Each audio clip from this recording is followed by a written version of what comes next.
Hello, मी गीता. प्रयत्न केलं की आपल्याला हळूहळू सगळंच जमायला लागतं हे आज मला माझ्या मेहंदीकडे बघून कळालं. कारण मेहंदीचा मला कचा थही येत नव्हता. प्रयत्न करून करून आता बऱ्यापैकी जमते.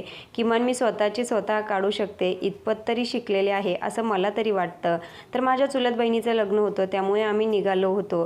तर सकाळी घरातून 8 वाजताच आम्ही निघालो कारण 2 ते 2.5 तास आम्हाला बसनी प्रवास करून मग आम्हाला लग्नाच्या ठिकाणी जायचं होतं.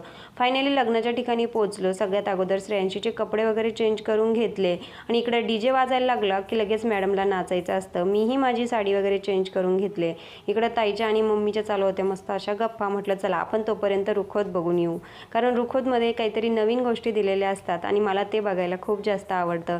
आता लग्न लागायला तर खूप जास्त उशीर होणार होता. मग मम्मी म्हटली जा तुम्ही जेवण करून घ्या कारण आम्ही सकाळचं काहीच खाल्लेलं नव्हतं. मग मस्त असं जेवण करून घेतलं आणि तुम्हाला सांगते जवळपास 2:30 वाजता लग्न लागलं आणि तिकडं लग्न लागतंय आणि इकडे मॅडमचे बघा बुंदी खाणं कसं चाललंय ग्लासनी डायरेक्ट तोंडामध्ये. तर या ठिकाणी मग फायनली लग्न वगैरे लागलं आणि नंतर मग आम्ही घरी जायला निघालो.